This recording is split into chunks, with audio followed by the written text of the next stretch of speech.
6 Αυγούστου του 1915 ξεκινά η μάχη του Σάρι Μπάιρ, γνωστή και ως η επίθεση του Αυγούστου.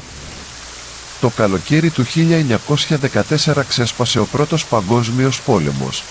Τα αντίπαλα στρατόπεδα ήταν από τη μία ο Διεθνής Στρατιωτικός Συνασπισμός χωρών με επικεφαλής τη Γαλλία, τη Μεγάλη Βρετανία, τη Ρωσία, τις Ηνωμένες Πολιτείες, την Ιταλία και την Ιαπωνία, που είναι περισσότερο γνωστός ως οι Σύμμαχοι, ή Αντάντ, που στα γαλλικά σημαίνει εγκάρδια συνεννόηση. Από την άλλη ήταν η Γερμανία, η Αυστρο-Ουγγαρία, η Οθωμανική Αυτοκρατορία και η Βουλγαρία, ένας συνασπισμός που έμεινε περισσότερο γνωστός ως κεντρικές δυνάμεις. Στα πρώτα χρόνια του πολέμου, η Ελλάδα κράτησε ουδέτερη στάση, αν και στο εσωτερικό της ήταν βαθιά διχασμένη, μεταξύ εκείνων που ήθελαν την εμπλοκή στη σύραξη, εκπροσωπούμενοι πολιτικά από τον Ελευθέριο Βενιζέλο, και από τους ουδέτερους με επικεφαλή τον βασιλιά Κωνσταντίνο τον Πρώτο. 7 μήνες μετά από το ξέσπασμα του πολέμου, το Φεβρουάριο του 1915, οι σύμμαχοι αποφάσισαν να πραγματοποιήσουν την εκστρατεία της Καλύπολης. Η Καλύπολη είναι η Χερσόνησος, η οποία ελέγχει τα στενά των Δαρδανελίων. Εάν πετύχαιναν το στόχο τους, οι δυτικοί σύμμαχοι θα είχαν άμεση πλέον σύνδεση με το ανατολικό μέτωπο του πολέμου. Οι σύμμαχοι θα ενίσχυαν τη Ρωσία και οι γερμανοβουλγαρικές δυνάμεις θα κυκλώνονταν, ενώ η Οθωμανική Αυτοκρατορία θα κατέρεε. Επικεφαλής της εκστρατείας ήταν η Μεγάλη Βρετανία και η Γαλλία, που είχαν την υποστήριξη του ρωσικού στόλου και την ενίσχυση με στρατεύματα από τις υπερπόντιες βρετανικές κτήσεις, όπως ήταν η Αυστραλία και η Νέα Ζηλανδία. Στο αντίπαλο στρατόπεδο, ο Οθωμανικός στρατός είχε την υποστήριξη της Γερμανίας για να οργανώσει την άμυνά του. Σημαντικό ρόλο σε αυτόν τον αγώνα για την επιβίωση της αυτοκρατορίας διαδραμάτισε και ο τότε αντισυνταγματάρχης Μουσταφά Κεμάλ. Οι μάχες που ακολούθησαν όλη την άνοιξη και το καλοκαίρι του 1915 ήταν σφοδρές. Να σημειωθεί ότι ενεργό ρόλο στην εξέλιξη της εκστρατείας διαδραμάτισαν η αεροπορία και τα υποβρύχια, επιχειρησιακά μέσα που ήταν ακόμη στο ξεκίνημα της τεχνολογικής τους ανάπτυξης. Οι Οθωμανοί προέβαλαν ισχυρή αντίσταση και διαφαινόταν ότι οι σύμμαχοι μάλλον θα αποτύχαναν. Όλο αυτό το χρονικό διάστημα, οι σύμμαχοι πίεζαν την Ελλάδα να ταχθεί στο πλευρό τους, ώστε αφενός να ενισχυθούν υλικοστρατιωτικά και αφετέρου να δημιουργηθούν νέα μέτωπα για τους Οθωμανούς, ώστε να διασπαστούν οι δυνάμεις τους. Ωστόσο, η Ελλάδα παρέμενε ουδέτερη και διχαζόταν ολοένα και περισσότερο. Οι διαδοχικές αποτυχίες των συμμάχων έδωσαν την εντύπωση στους αμυνόμενους ότι μάλλον οι Δυτικοί θα εγκατέλειπαν το εγχείρημα. Αντιθέτως, οι Βρετανοί σχεδίασαν μία νέα επίθεση, την τελική τους προσπάθεια για την κατάληψη της Καλύπολης. Αυτή προγραμματίστηκε για την 6η Αυγούστου.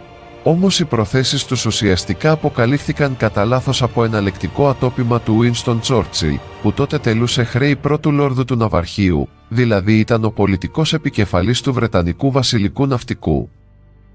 Αυτός ανέφερε σε μία ομιλία του στον Νταντή της Σκωτίας ότι η μάχη θα συνεχιζόταν πάση θυσία. Αυτό ορθώς ερμηνεύτηκε από τους Οθωμανούς ότι η εκστρατεία όχι μόνο δεν θα τερματιζόταν, αλλά αντιθέτως θα εντυνόταν. Έτσι αυτοί άρχισαν να προετοιμάζονται ακόμα καλύτερα. Ειδικότερα, η πέμπτη στρατιά αναδιοργανώθηκε, περιλαμβάνοντας συνολικά 16 μεραρχίες. Οι 16 αυτών υπερασπίστηκαν τα ήδη υπάρχοντα πεδία μάχης. Αυτά ήταν στο ακροτήριο Έλλη, το νοτιότερο άκρο της Χερσονήσου της Καλύπολης, που είχε τεθεί στο επίκεντρο των πρώτων μαχών και την υπερασπίζονταν 6 Οθωμανικές μεραρχίες. Το δεύτερο σημείο άμυνας ήταν το λεγόμενο Ανζάκ, δηλαδή το κέντρο της δυτικής πλευράς της Καλύπολης, όπου δρούσαν τα βρετανικά απικιακά στρατεύματα και που τα υπερασπίζονταν 4 Οθωμανικές μεραρχίες. Ακολούθως, 3 μεραρχίες υπερασπίζονταν την ασιατική ακτή των Δαρδανελίων και τέλος, 3 ακόμα μεραρχίες του Οθωμανικού 16ου Σώματος θα υπερασπίζονταν τον κόλπο του Σάρος, ουσιαστικά τον μηχό που ενώνει την Ανατολική Θράκη με τη Χερσόνησο της Καλύπολης. Από την πλευρά των Βρετανών, επικεφαλής ήταν ο στρατηγός Σερ Ιαν Χάμιλτον, που συνολικά είχε υπό τη διοίκησή του 6 μεραρχίες. Επίσης, επικεφαλής των αποβατικών δυνάμεων στον όρμο Σουβλά, βορειότερα του σημείου Ανζάκ, ήταν ο αντιστράτηγος Σερ Φρέντερικ Στόπφορντ, ο οποίος είχε αποστρατευτεί προ εξαετίας και ποτέ δεν είχε διοικήσει άνδρες εν καιρό πολέμου. Η δύναμη του περιλάμβανε το Βρετανικό ένατο σώμα στρατού. Οι αμυνόμενοι περίμεναν ότι η νέα επίθεση των συμμάχων θα πραγματοποιούνταν στην περιοχή του Ανζάκ, δίχως λανθασμένα να προκρίνουν τον όρμο Σουβλά ή το απόκρημνο σημείο του Σάρι Μπάιρ. Μόνο ο Κεμάλ, ως διοικητής της Οθωμανικής 19ης Μεραρχίας στο Ανζάκ, προέβλεψε ορθά ότι οι σύμμαχοι θα επιτίθονταν στα εν λόγω υψώματα, αλλά δεν μπόρεσε να πείσει τον διοικητή του, τον Εσάντ Πασά, να ενισχύσει σημαντικά την άμυνα εκεί. Το βρετανικό σχέδιο επίθεσης προέβλεπε την ταυτόχρονη επίθεση βόρεια του σημείου Ανζάκ. Η ταξιαρχία πεζικού της Νέας Ζηλανδίας υπό τη διοίκηση του ταξίαρχου Φράνσις Τζόνστον θα κατευθυνόταν προς την κορυφογραμμή Τσανάκ Μπάιρ. Η Αυστραλιανή 4η Ταξιαρχία Πεζικού και η 29η Ινδική Ταξιαρχία υπό τη γενική διοίκηση του υποστράτηγου Χέρμπερτ Κόξ θα κατευθυνόταν προς τα υψώματα 971 και Q. Η επιχείρηση αυτή θα ξεκινούσε το βράδυ της 6ης Αυγούστου και στόχος ήταν η κυρίευση όλων των παραπάνω σημείων έως την αυγή, ώστε να περικυκλωθεί το σημείο Ανζάκ, όπου βρισκόταν και ο κύριος όγκος της Οθωμανικής άμυνας. Οι Βρετανοί είχαν σχεδιάσει και έναν αντιπερισπασμό. Νωρίς το απόγευμα της ίδιας ημέρας, στις 5:30 το απόγευμα, η Αυστραλιανή πρώτη μεραρχία θα επιτίθονταν στη θέση Lone Pine, στα νότια του Ανζάκ. Συνάμα μία άλλη στρατιωτική δύναμη θα επιτίθονταν στο ακροτήριο Έλλη, στα χαρακόμματα της θέσης Αμπελώνας της Κρυθιάς. Το βρετανικό σχέδιο αντιπερισπασμού ήταν επιτυχές επιχειρησιακά, αλλά στην πράξη αντιπαραγωγικό και επέδρασε αρνητικά στην όλη εξέλιξη της κυρίως επίθεσης. Τα Οθωμανικά χαρακόμματα στο Lone Pine κυριεύθηκαν, όπως και το άνευ στρατηγικής σημασίας κομμάτι εδάφου στην Έλλη. Όμως, αυτός ο αντιπερισπασμός οδήγησε στη μετακίνηση σημαντικών Οθωμανικών δυνάμεων από τα βόρεια προς τα νότια, συγκεντρώνοντας πλησίον των κυρίως Βρετανικών στόχων ακόμα περισσότερα εχθρικά στρατεύματα. Ουσιαστικά, ο αντιπερισπασμός ενδυνάμωσε την άμυνα των Οθωμανών αντί να τη διασπάσει. Το βράδυ ξεκίνησε και η κυρίως Βρετανική επίθεση. Όμως οι Νεοζηλανδοί του Τζόνστον δεν κατάφεραν να κυριεύσουν την κορυφή Τσανάκ Μπάιρ έως το ξημέρωμα. Αυτό θα το πετύχαιναν κατά τη διάρκεια του επόμενου πρωινού. Το έτερο Βρετανικό σώμα, που είχε στόχο την κατάληψη δύο υψωμάτων, ήταν καταδικασμένο σε αποτυχία γιατί έπρεπε να διανύσει μια μεγάλη απόσταση μέσα από έναν λαβύρινθο επικίνδυνων χαραδρών μέχρι να φτάσει στον προορισμό του. Ουσιαστικά οι Βρετανοί ποτέ δεν πλησίασαν το ύψωμα 971 παρά έκαναν κύκλους επιστρέφοντας στο σημείο της αφετηρίας τους. Αυτός ο τραγέλαφος διήρκεσε σχεδόν 48 ώρες και οι Βρετανοί απόλεσαν το 1 τρίτο της δύναμής τους. Όσον αφορά την προσπάθεια κατάληψης του άλλου υψώματος, του υψώματος Q, αυτή επιτεύχθηκε 3 ημέρες αργότερα, στις 5 το πρωί της 9ης Αυγούστου. Η ομάδα που το κατάφερε ήταν το 6ο Σύνταγμα Τυφεκιοφόρων του Βρετανικού Ινδικού στρατού με επικεφαλής τον ταγματάρχη Σέσιλ Άλανσον. Ωστόσο, οι Βρετανοί δεν κατάφεραν να κρατήσουν επί μακρόν το ύψωμα Q, επειδή είχαν αποδεκατιστεί από τη στεναρή άμυνα των Οθωμανών όλες τις προηγούμενες ημέρες. Έτσι οι δυνάμεις του Άλανσον εγκατέλειψαν το ύψωμα λίγες ώρες αργότερα. Εν τω μεταξύ, το πρωινό της 7ης Αυγούστου η Αυστραλιανή 3η Ταξιαρχία Ελαφρού Ιππικού επιτέθηκε στη θέση Νεκ, λίγο νοτιότερα των υψωμάτων της οροσειράς Τσανάκ Μπάιρ. Βάσει του Βρετανικού σχεδίου, η 3η Ταξιαρχία θα επιτίθονταν στη θέση Νεκ, έχουσα την κάλυψη από τα γύρω υψώματα. Όμως αυτό δεν συνέβη ποτέ. Ακόμα και εάν οι Βρετανοί είχαν καταλάβει τα γύρω υψώματα, το εγχείρημα στο Νεκ ήταν παρακινδυνευμένο, όλο δε μάλλον όταν το ελαφρύ σώμα των Νεοζηλανδών θα ενεργούσε δίχως κάλυψη. Το αποτέλεσμα ήταν η συντριβή των Νεοζηλανδών. 372 άνδρες από τους συνολικά 600 στέθηκαν εκτός μάχης, ενώ οι Οθωμανικές απώλειες ήταν ελάχιστες.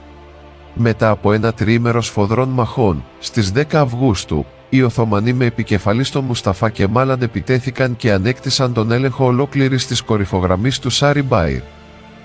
Εν τω μεταξύ, το βράδυ της 6ης Αυγούστου, ταυτόχρονα με τη Βρετανική επίθεση στη θέση Ανζάκ, πραγματοποιήθηκε και η απόβαση Βρετανικών στρατευμάτων στον κόλπο Σουβλά, λίγο βορειότερα. Εκεί ο αντιστράτηγος Στοπφόρντ ηγείτο του 1ου Σώματος Στρατού, που αποτελείται από τη 10η, ή αλλιώς, Ιρλανδική Μεραρχία και την 11η Μεραρχία. Η άμυνα των Οθωμανών αποτελείται από 3 τάγματα υπό τη διοίκηση του Βαβαρού ταγματάρχη Βίλοχεμ Βίλμερ. Ο σκοπός αυτής της σχετικά μικρής δύναμης ήταν να καθυστερήσει όσο μπορούσε τον επιτιθέμενο, ώσπου να φτάσουν οι Οθωμανικές ενισχύσεις από τον Πολαγίρ, ή αλλιώς τα ελληνικά, Πλαγιάρι, μία κομμόπολη 50 χιλιόμετρα βορειότερα. Ο στόχος αυτής της στρατιωτικής επιχείρησης ήταν τα βρετανικά στρατεύματα να κυριεύσουν τα υψώματα στα βόρεια και στα βορειοανατολικά της περιοχής, ώστε να αποκόψουν τις Οθωμανικές δυνάμεις. Πράγματι, το βράδυ της 6ης Αυγούστου, τα αποβατικά σκάφη των συμμάχων ξεκίνησαν τη μεταφορά του στρατεύματος προς την ακτή. Ο διοικητής Στόπφορντ, που βρισκόταν στο αντιτορπιλικό σκάφος HMS John Key, ήταν βέβαιος για την επιτυχία του, οπότε έπεσε για ύπνο. Όμως οι Βρετανοί δεν είχαν μεριμνήσει να στείλουν ομάδες αναγνώρισης, ώστε να γνωρίζουν τι τους περίμενε. Έτσι, σχεδόν όλα τα αποβατικά σκάφη κόλλησαν στα αβαθή αρκετές δεκάδες μέτρα μακριά από την ακτή, με αποτέλεσμα οι στρατιώτες να αναγκαστούν απροστάτευτοι και μέσα στο σκοτάδι να κολυμπήσουν μέχρι να πατήσουν στέρεο έδαφος. Κατά τη διάρκεια της νύχτας η 11η μεραρχία κατάφερε να αποβιβαστεί, ενώ η 10η το κατάφερε το επόμενο πρωινό.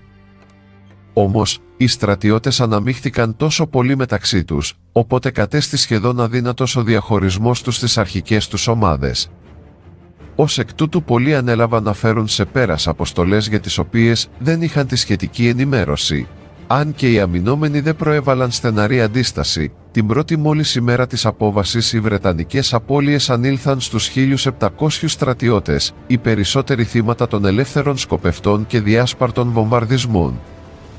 Τελικά, οι βρετανικές δυνάμεις κυρίευσαν τα πρώτα υψώματα της περιοχής. Ωστόσο το μεγαλύτερο πρόβλημα των Βρετανών ήταν ο ελλειπής ανεφοδιασμός τους και ιδίως η έλλειψη πόσιμου νερού.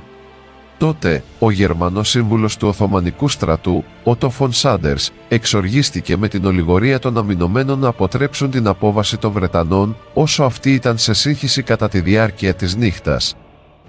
Έτσι, ζήτησε την παραίτηση του διοικητή Φεβζί Μπέι και στη θέση του διόρισε τον Γκεμάλ. Αμέσως αυτό σχεδίασε μία αντεπίθεση των Οθωμανών από τα παρακείμενα υψώματα, ενώ στο άκουσμα και μόνο του ονόματός του, το ηθικό των στρατιωτών αναπτερώθηκε. Έως τη 10η Αυγούστου οι Βρετανικές δυνάμεις ενισχύθηκαν με 2 ακόμα μεραρχίες. Το ίδιο όμως συνέβη και στο αντίπαλο στρατόπεδο. Παρομοίως με το Φεβζί Μπέι και ο Στόπφορντ αντικαταστάθηκε. Προσωρινά τα καθήκοντά του ανέλαβε ο στρατηγός Σερ Χέρι ντε Μοβουάρ ντε Λίσλ. Τελικά οι μάχες στο πλαίσιο της μεγάλης επίθεσης του Αυγούστου τερματίστηκαν στις 21 του μηνός. Έκτοτε και έως το τέλος της εκστρατείας στην Καλύπολη, οι δυνάμεις αμφωτέρων των στρατοπέδων παρέμειναν στατικές τόσο στον όρμο Σουβλά, όσο και στο Αντζάκ. Στο διάστημα αυτό, οι σύμμαχοι ήρθαν αντιμέτωποι με πλήθος ασθένειες που κυριολεκτικά ρήμαξαν τις δυνάμεις τους. Αυτό οφειλόταν κυρίως στην κακή οργάνωση της όλης εκστρατείας. Δεν είχαν διενεργηθεί οι κατάλληλες έρευνες για την αναγνώριση της περιοχής, ούτε και η αλυσίδα του ανεφοδιασμού λειτουργούσε επαρκώς. Εξαιτίας των ασθενειών και μόνο για τους Βρετανούς, εκτός μάχης τέθηκαν περισσότεροι από 145.000 στρατιώτες, από τους οποίους περίπου 3.800 πέθαναν. Αντιστοίχως, οι Γάλλοι στρατιώτες που τέθηκαν εκτός μάχης λόγω ασθενειών ανήλθαν στους 20.000. Τελικά η εκστρατεία της Καλύπολης έληξε στις 9 Ιανουαρίου του 1916 με νίκη των Οθωμανών.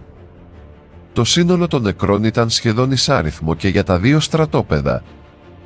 Οι Οθωμανοί νεκροί στρατιώτες ανήλθαν περίπου στους 56.650 και οι στρατιώτες των συμμάχων στους περίπου 56.700.